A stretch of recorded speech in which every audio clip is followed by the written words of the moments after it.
최근에 제가 몇 분과 함께 식사를 한 적이 있습니다. 그런데 그 식당에서 식사를 하는데 음식이 나왔는데 맛이 조금 이상한 거예요. 특히 저는 이 신맛을 별로 안 좋아하거든요. 신김치도 별로 안 좋아하고. 근데 그 숲 맛이 좀 신 겁니다. 원래 이런가? 그래서 웨이트리스를 오라고 해서 매니저를 한번 오라고 해보라고. 그래서 매니저인지 주인인지 모르지만 왔습니다. 그래서 조금 맛이 이상하다고 한번 테스트 한번 해보라고. 테스트를 해보라고 그랬더니 두말하지 않고 그 그릇을 다 들고 왔습니다. 그런데 이제 그 식사를 하던 사람들 중에 똑같은 메뉴를 시킨 사람이 세 사람이었는데 세 사람 걸 다 먹어보면 똑같아요, 맛이. 그래서 한번 테이스트 해보라고 그랬더니 들고 갔습니다. 그리고 좀 있다가 음식이 다시 나왔습니다. 근데 먹어보니까 맛이 괜찮아요. 완전히 달라요. 그러면서 하는 말이 정말 미안하다고. 주방에서 주방장이 소스를 잘못 쓴 것 같다. 그렇게 했습니다. 그러면서 정말 미안하다고 그렇게 하고는 식사 후에 후식에 아이템 하나를 서비스로 공짜로 이렇게 주었습니다. 그렇게 식사를 했는데 이런저런 이야기를 하는 가운데 그 사람들의 성향에 대해서 이런저런 이야기를 하다가 사람들마다 성향이 다 다르다. 이런 이야기를 조금 했습니다. 그런데 제 앞에 앉아있던 그분이 그런 말을 했습니다.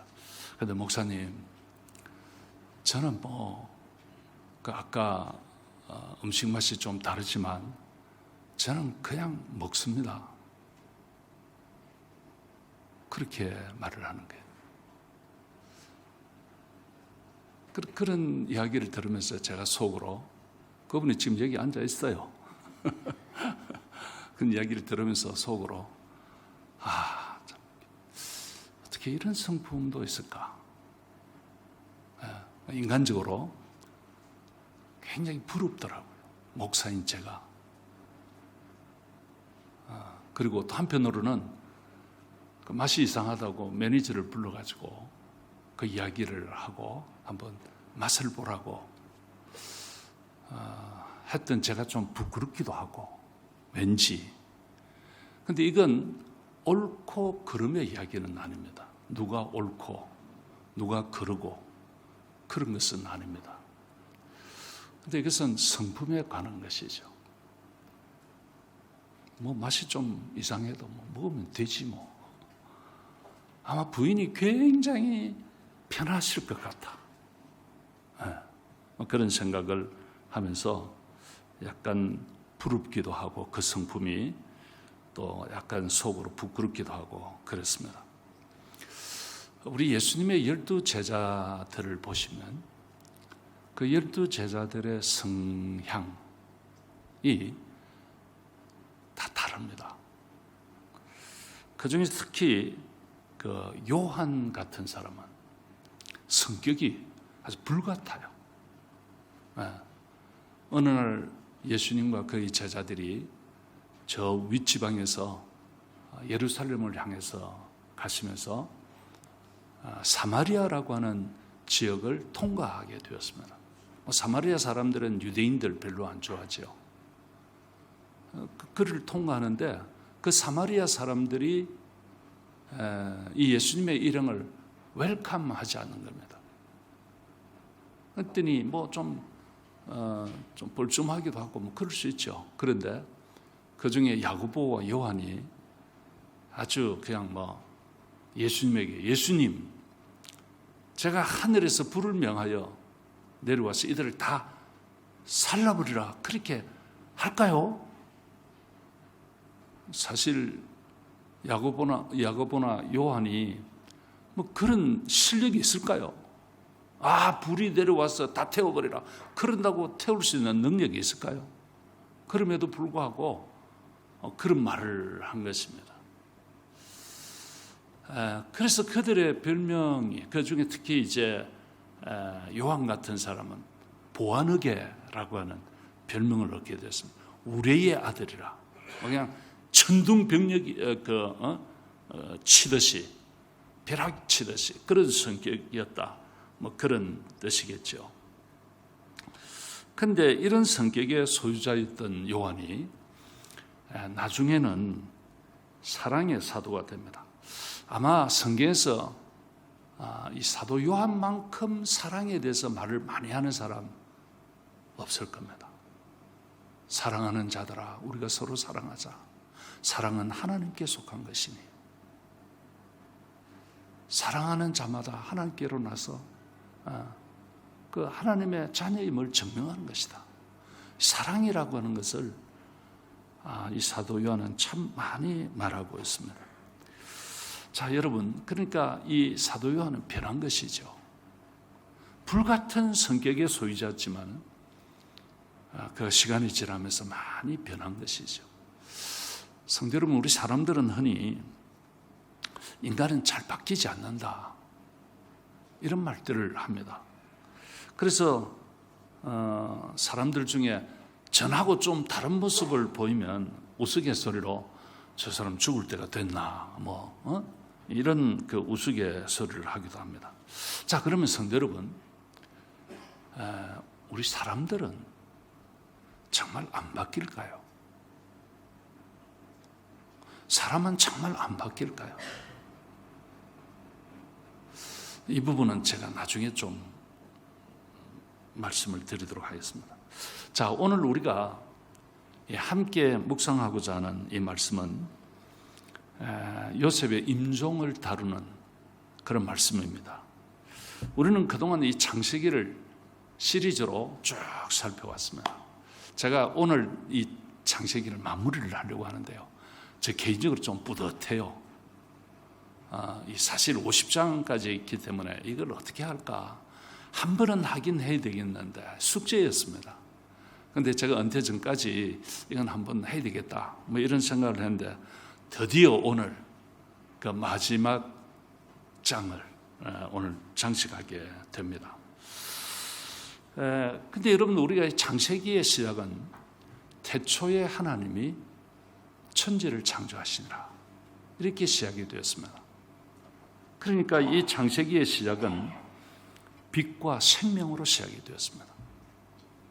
그런데 이 창세기를 닫는 마지막은 요셉의 입관으로 창세기를 닫습니다. 그게 한 단락이 끝나는 것이죠. 여러분들, 이 사실 우리가 요셉이라고 그러면 탁 떠오르는 단어가 꿈입니다. 비전입니다. 창세기에서 그의 등장은 꿈과 함께 그가 등장을 합니다. 그런데 이 꿈은 사실 자신의 꿈이 아닙니다. 자신을 향한 하나님의 꿈이죠.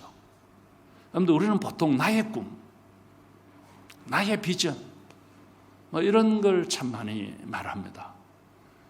그런데 사실 하나님이 나에게 주신 꿈, 하나님이 나에게 주신 비전, 그것이 무엇인가? 이게 중요한 것입니다.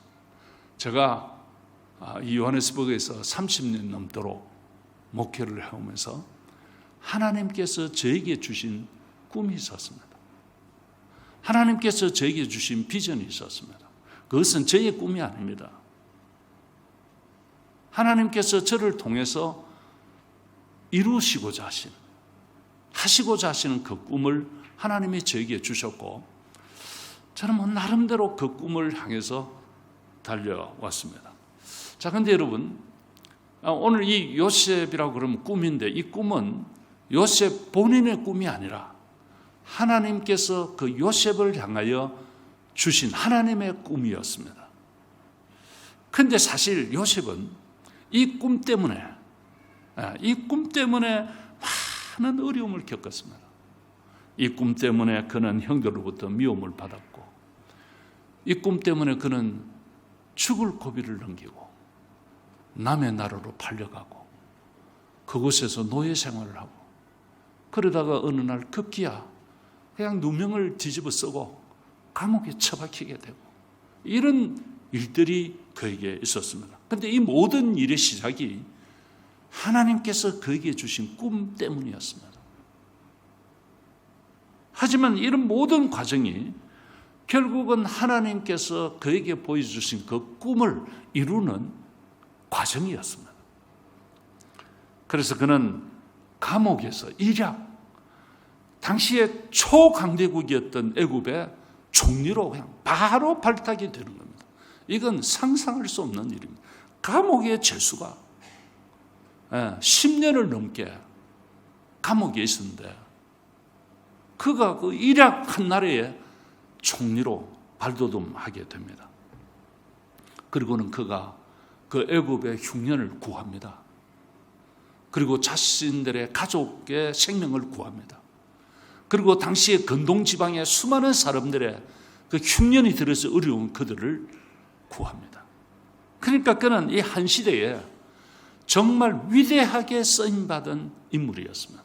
요셉, 대단합니다. 그리고 이제 그는 하나님의 부름을 받고 마지막 그의 눈을 감습니다. 자, 이제 이 시점에서 그러면 이 요셉의 꿈은 여기서 끝났는가?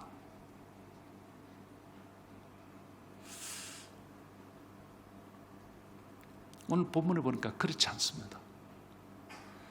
그에게는 그가 평생 가지고 왔던 꿈, 비전이 하나 남아 있습니다. 그리고 이제 그는 그의 꿈을, 그의 남은 비전을 다음 세대에게 전수합니다.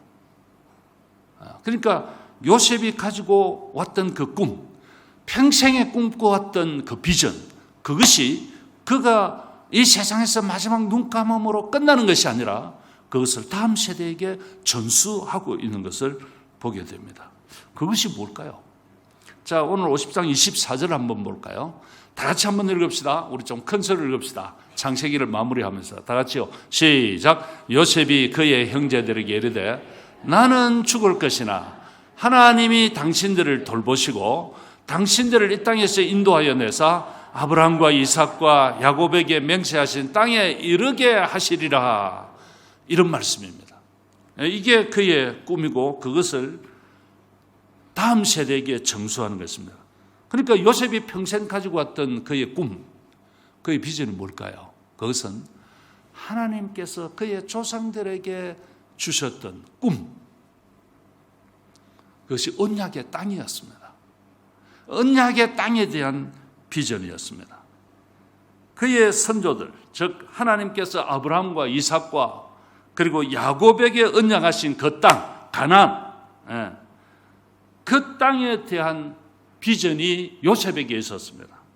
그는 나는 비록 지금 이곳에서 가나안이 아닌 남의 나라에서 지금 죽지만 하나님은 반드시 당신들을 돌보시고 그래서 당신들을 인도하여서 그 가나안 땅으로 인도하실 겁니다.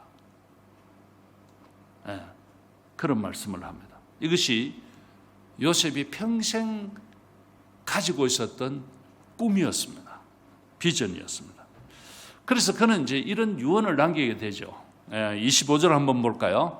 다 같이요. 시작. 요셉이 또 이스라엘 자손에게 맹세시켜 이르기를 하나님이 반드시 당신들을 돌보시리니 당신들은 여기서 내 해골을 메고 올라가겠다 하라. 그 맹세하라는 겁니다. 앞으로 당신들이 이곳에서 나갈 때 반드시 나가게 될 거야. 그때 당신들이 내 해골을 같이 메고 올라가겠다 하라. 그게 언젠지는 모르지만 그걸 지금 다음 세대에게 이야기를 합니다. 그래서 나중에 보면 그의 후손들이 출애굽을 하죠. 사실 굉장한 오랜 시간이 걸렸습니다. 400년. 요셉이 들어간 때로부터 치면 430년. 그런 시간이 걸려서 어마어마한 인구가 늘어납니다. 처음에는 한 70명 정도가 애굽에 들어갔는데 나중에는 한 200만 정도 되는 거예요. 어마어마한 식구로 늘어납니다. 한 400년 동안에. 그리고는 그들이 모세의 인도를 따라서 출애굽, 엑소더스를 합니다. 애굽을 나갑니다. 이집트에서 나가게 되죠. 그런데 나갈 때 그들이 이때 지금 유언해 놓았던, 맹세시켜 놓았던 요셉의 유고를 메고 나갑니다. 이것이 출애굽기 13장 19절에 있는데 한번 확인해 볼까요? 다 같이요. 시작. 모세가 요셉의 유고를 가졌으니 이는 요셉이 이스라엘 자손으로 단단히 맹세하게 하여 이르기를 하나님이 반드시 너희를 찾아오시리니 너희는 내 유고를 여기서 가지고 나가라 하였음이었더라. 이 400년이 지난 뒤에 이스라엘 백성들이 지금 출애굽하면서 400년 전에 요셉이 해놓았던 그 유언을 기억하고 그 맹세를 기억하고 지금 요셉의 유고를 봐서 그걸 메고 지금 나가게 되는 것입니다. 자, 여러분, 그러니까 지금 요셉은 평생 이 꿈, 하나님께서 약속해 놓으신 그 언약의 땅, 거기에 대해서 한시도 잊은 적이 없습니다. 사실 요셉은요, 애굽에 살면서 정말 막강한 권력을 누리고 영광을 누리면서 삶을 살았습니다. 대체적으로 사람이 큰 권력을 가지고 있고 그 다음에 그 권력으로 인하여 오는 영광을 누리게 되면 사실 다른 거 많이 잊어버려요. 그러기가 쉬워요. 신앙이고 뭐고 다 잊어버리기가 쉬워요. 그런데 요셉은 지금 이걸 잊지 않습니다.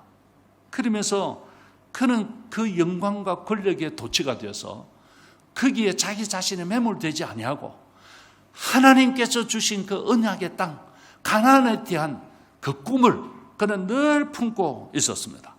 자, 그렇다면 여기서 우리 한 가지, 이 요셉이 이 언약의 땅에 대한 꿈, 그 비전, 어떻게 이것을 가졌을까요? 궁금하지 않으세요?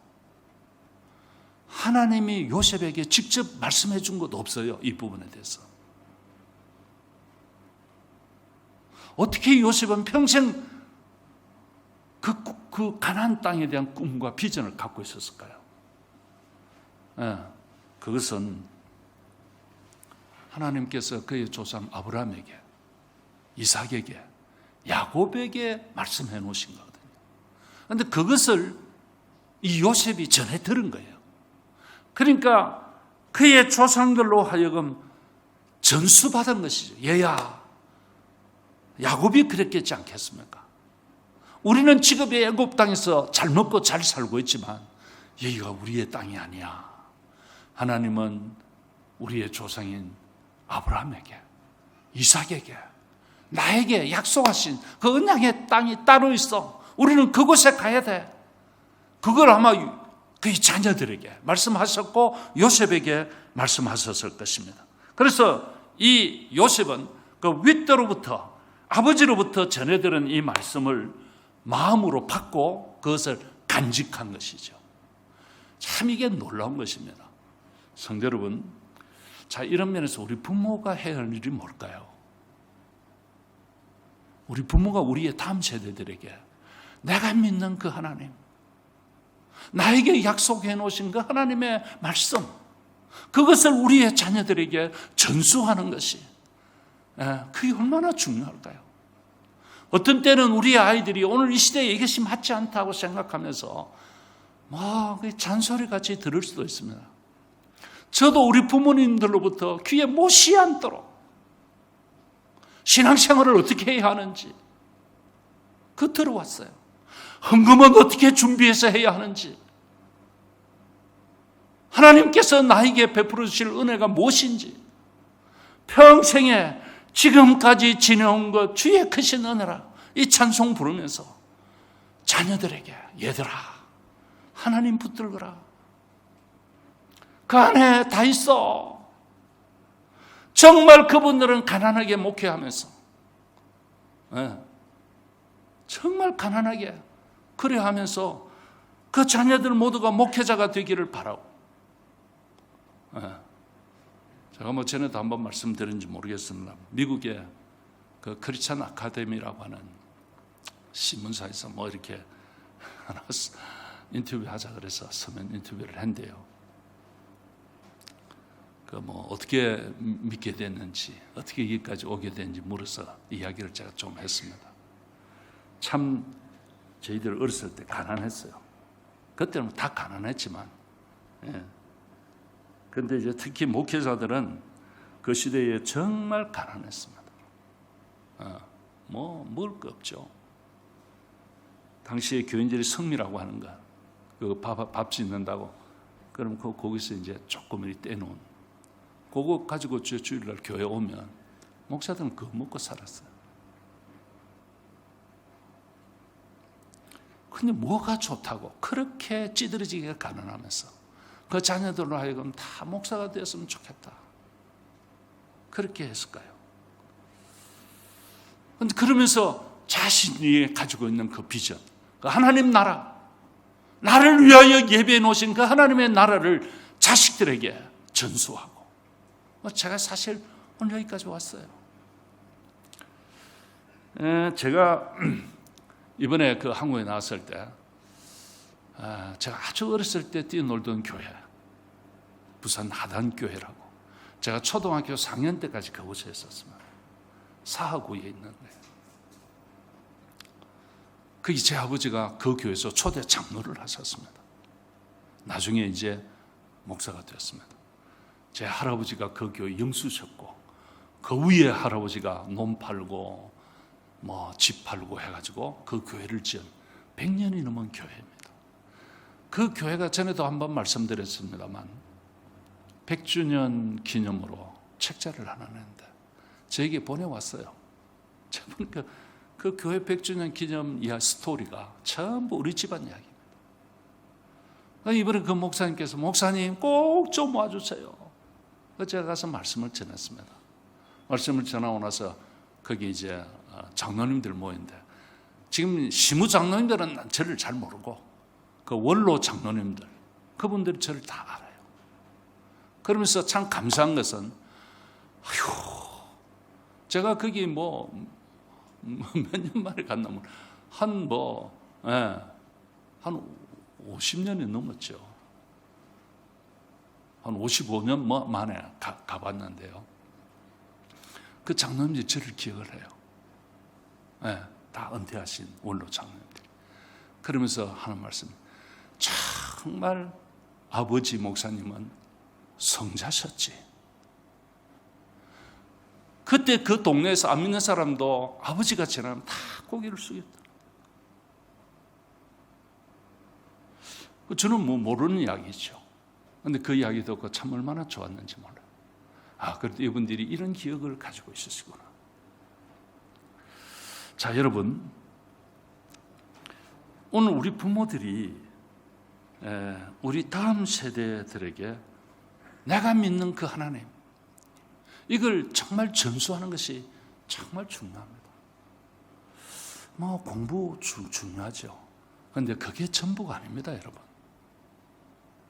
정말 내가 믿는 그 하나님, 내가 꿈꾸는 그 하나님의 세계, 나를 인도하신 하나님을 그 다음 세대에게 이야기해주고 설명해주고, 그리고 그들이 그걸 들으면서 또 그들이 꿈을 가지게 되고 비전을 가지게 되고, 이것이 얼마나 중요한지 모릅니다. 그래서 성도 여러분, 우리가 우리 다음 세대들에게 이런 것을 전수하는 데 정말 성공하시기를 축복합니다. 정말 그래야 됩니다.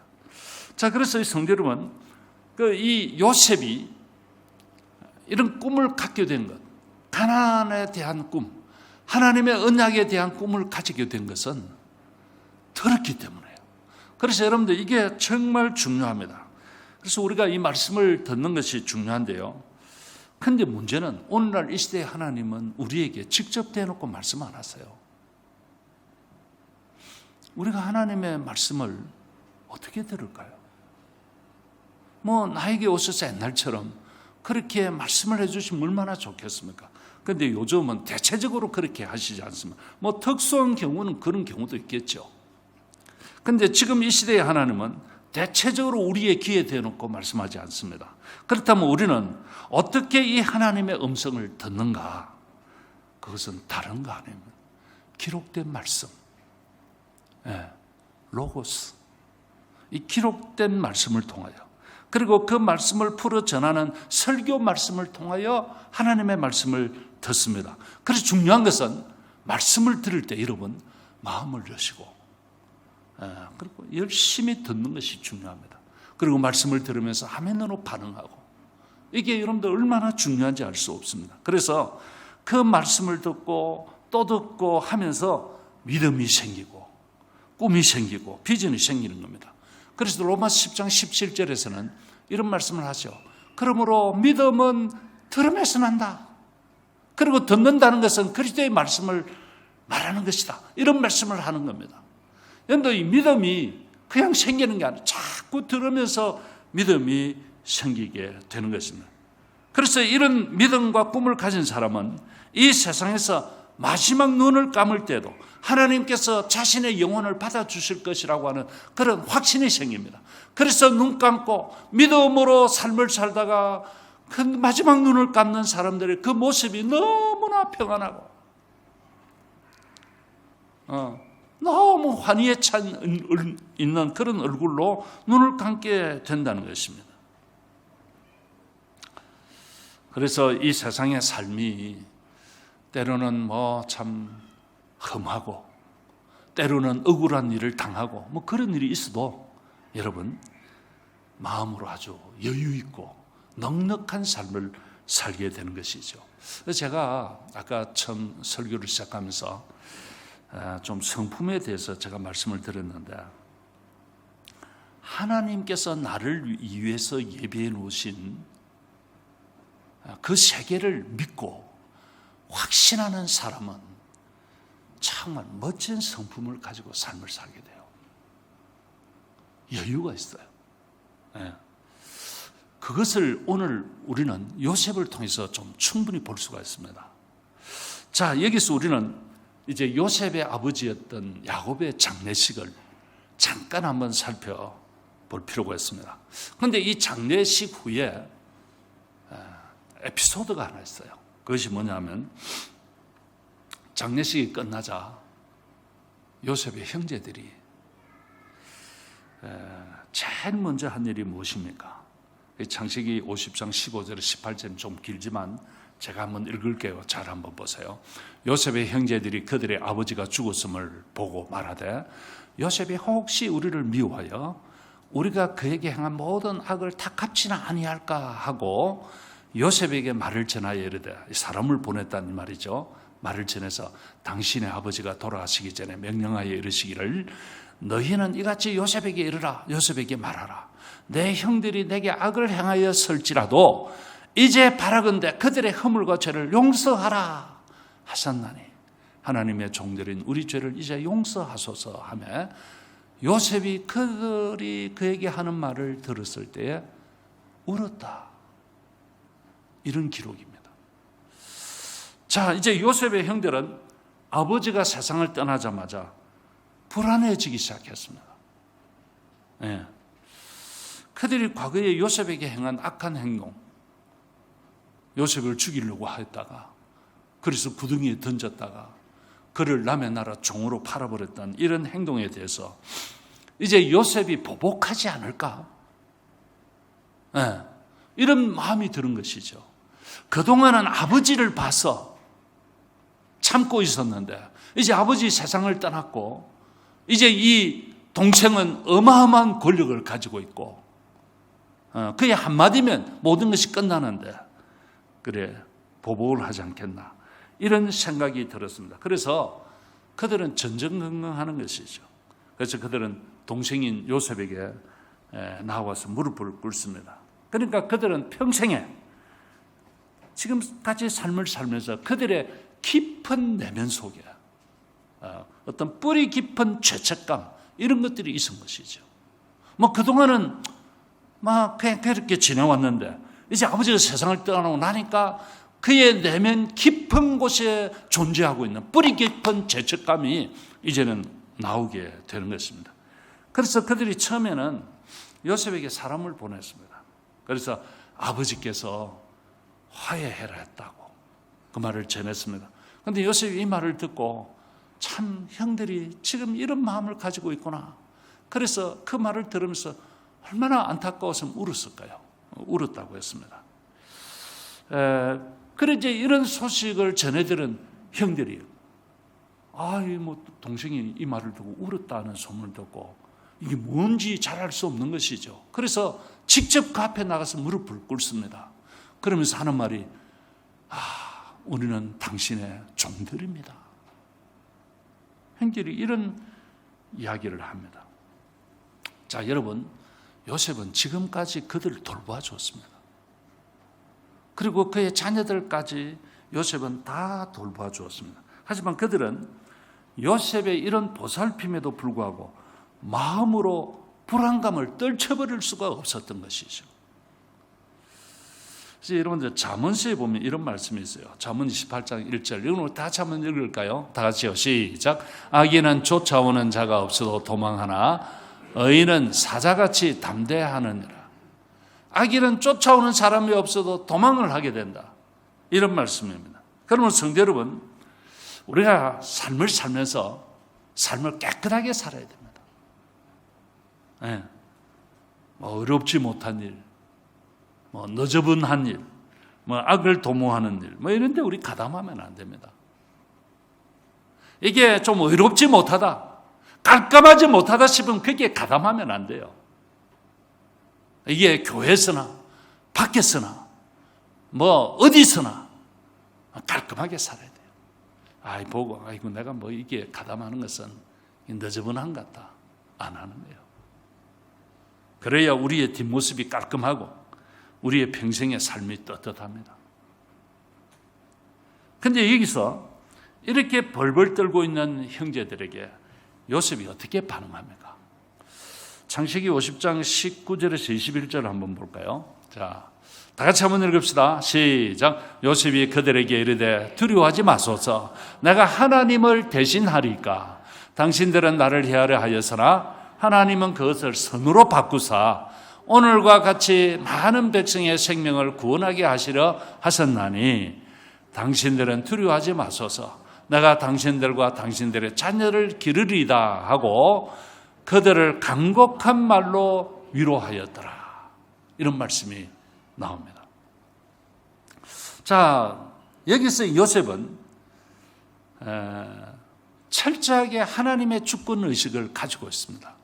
그것을 지금 나타내 보이고 있습니다. 그거 한 말이 무엇입니까? 내가 하나님을 대신하겠습니까? 우리 좀 이렇게 용서해달라, 보복하지 말아달라. 그 말에 요셉이 내가 하나님입니까? 내가 하나님을 대신하겠습니까? 무슨 말입니까? 심판은 하나님의 주권에 달려있다. 하나님이 하신다 그 말이에요. 그건 자신의 몫이 아니라는 겁니다. 이 모든 역사의 주관자는 하나님이시고 그 모든 과정 속에서 하나님이 심판을 만일 해야 할 일이 있다면 그건 하나님께서 하실 일이 나의 몫이 아니라는 거예요. 우리가 삶을 살다 보면 참 정말 괘씸한 사람들 있을 수 있죠. 이건 정말 내가 손 좀 봐야 돼. 있을 수 있죠. 그런데 오늘 요셉은 그건 하나님께서 하시는 일이다. 그건 내가 하는 일이 아니야. 하나님께서 하실 일. 내가 한다면 내가 하나님을 대신해서 한다는 것인데 내가 하나님을 대신하겠습니까? 그런 이야기입니다. 그러면서 요셉은 그의 형들에게 아주 확실한 안전보장책을 제시를 합니다. 그것이 뭡니까? 그것은 앞으로도 형들뿐만 아니라 그의 자녀들까지 보호하고 길러주겠다는 겁니다. 이 말을 지금 합니다.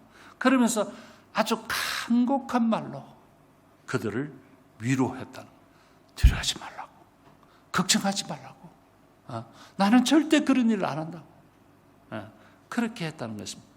이런 형제들, 이런 말을 들은 그의 형제들이 마음이 얼마나 안심이 되고 평안했겠습니까? 성도 여러분, 오늘 이 시대의 많은 문제는 내가 심판하고 내가 보복하겠다는 것 때문에 일어나는 것 아니겠나 하는 생각이 듭니다. 저도 목사이지만 때로는 그런 때도 있거든요. 이건 조금 손 좀 볼까? 내가 손 보면 볼 수도 있겠는데 있지요.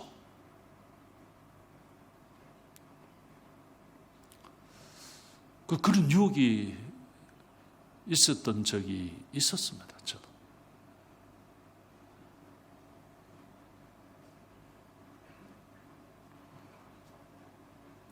오늘 이 지구상에 일어나는 많은 문제가 있다고 한다면 그 하나님이 하셔야 할 일을 내가 나서서 하겠다고 하는 것 때문에 일어나는 일들이 얼마나 많은가 하는 것입니다. 우리에게 이런 요셉과 같은 하나님의 주권의식, 하나님이 하시지 이런 주권의식만 있다면 저는 많은 갈등이 치료될 수 있다고 봅니다. 자, 이제 이런 요셉의 모습을 보면서 그의 성품이 정말 참 멋있다. 이런 생각을 하지 않을 수가 없습니다. 자, 근데 여러분, 그가 어떻게 이런 성품을 가지게 되었을까? 처음부터 그는 태생적으로 이런 성품을 가졌을까? 타고났을까? 제가 이제 이걸 생각해 봤어요. 근데 아닌 것 같다. 그건. 왜냐하면 태생적이라고 그러면 그의 집안을 좀 봐야 되잖아요. 그의 아버지 야곱을 보나 또 한 피를 받아 태어난 다른 형제들을 보나 글쎄 이런 멋진 성품이 아니에요. 그렇다면 그가 어떻게 이런 성품을 가지게 되었을까? 저는 그가 전능하신 하나님, 지금까지 자신을 인도해 오신 그 하나님을 의지했더니 하나님께서 그의 마음에 이런 성품을 주셨다. 저는 그렇게 보입니다. 처음부터 태생적으로 그런 사람 아니었어요. 저는 모르겠지만은 그렇게 보이지는 않습니다. 그런데 지금까지 자기를 인도하신 하나님, 자기를 이끌으신 그 전능하신 하나님을 신뢰했더니 그의 마음에 하나님께서 이런 평안을 주셨고 이런 성품을 주셨다고 봅니다. 그러니까 이 요셉이 이런 성품을 가지게 된 것이 처음부터 그렇게 물려받은 것이 아니라 서서히 변해 왔다고 보는 것이죠. 성도 여러분, 하나님께서 일하심을 믿는 사람은 그분에게 모든 것을 맡길 수 있습니다. 하나님께서 하시죠. 그러면 어떤 경우에도 평안을 얻을 수가 있습니다. 그리고 참 멋진 성품으로 삶을 마감할 수가 있습니다. 우리에게 이런 은혜가 있으시기를 축복합니다. 그 다음에 또 하나만 잠깐 좀 살펴보면, 자, 이렇게 삶을 사는 그로 하여금 하나님께서 그럼 어떻게 하셨는가? 그로 하여금 다른 사람들로부터 존경과 영광을 얻게 했습니다. 참 이게 놀라워요. 자, 우리는 여기서 잠깐 야곱의 장례식을 이제 조금 디테일하게 한번 볼 필요가 있다고 봅니다. 자, 먼저 이 창세기 50장 1절에서 3절 보면 이 장례 기간이 나옵니다.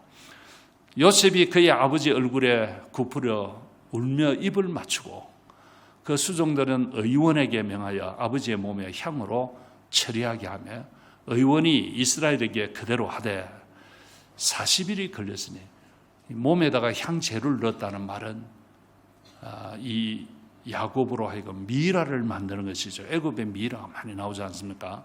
미라를 만드는데 이게 40일이 걸렸다는 것입니다. 그리고 향으로 처리하는 데는 이 날수가 걸립니다. 40일 정도는 걸린다는 것이죠. 애굽 사람들은 70일 동안 그를 위하여 곡하였더라. 그러니까 이 장례 기간이 총 70일이었다.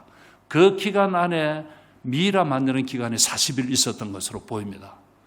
자, 70일간에 걸려서 애국 온 국민이 곡을 하는 그런 장례 기간이었습니다. 자, 그리고 그 장례 행렬을 나중에 한번 볼까요? 창세기 50장 7절에서 9절에 보시면, 자, 제가 이렇게 요셉이 자기 아버지를 장사하러 올라가니 바로의 모든 신하와 바로 궁의 원로들과 애굽 땅의 모든 원로와 그 다음에 요셉의 온 집과 그의 형들과 그의 아버지의 집이 그와 함께 올라가고 그들의 어린 아이들과 양떼와 소떼만 고센 땅에 나겠으며. 왜 갑자기 이 말씀이 나옵니까? 9절 한번 볼까요? 그 다음에 병거와 기병이 요셉을 따라 올라가니 그때가 심히 컸더라. 자, 이제 오늘 여기에 그 장례 그 행렬을 보면 여기 이 바로 왕의 모든 신하들이 다 장례 행렬이에요. 그리고 왕궁의 원로들, 지방의 모든 원로들, 그리고 병거와 그 다음에 기병들, 이들이 그 장례 행렬을 따랐습니다. 아마 어마어마했을 것입니다. 그러니까 이런 장례 기간과 이런 장례 행렬을 보면 쉽게 떠올릴 수 있는 것이 국장이구나. 애굽의 국장급이죠. 나라에서 주관하는 장례식입니다. 자, 이제 우리 야곱을 잠시 보면 이 야곱은 이삭의 쌍둥이 아들 중에 작은 아들로 태어났습니다. 그러면서 그는 늘 욕심꾸러기였고 형의 것을 뺏으려고 했던 사람이고 급기야 형의 장제 명물을 탈취를 하고 도망을 갑니다. 그리고는 파란만장한 삶을 삽니다. 사실 이 세상에 우리가 시선으로 보면 야곱 자신만으로만 볼 때에 이 야곱은 별 볼 일 없는 사람입니다. 그렇지 않습니까? 뭐 그렇게 국가에서 국장을 치러줄 만한 그런 사람이 아닙니다. 하지만 그는 그의 인생 말년에 영광을 누리면서 호강을 했습니다. 그것은 우선 그의 말년에 그 자신도 변화된 영성, 변화된 삶에 대한 하나님의 은혜, 하나님의 축복이었음을 우리는 부인할 수가 없습니다. 야곱이 이런 대우를, 이런 예우를 받을 존재가 아니었습니다.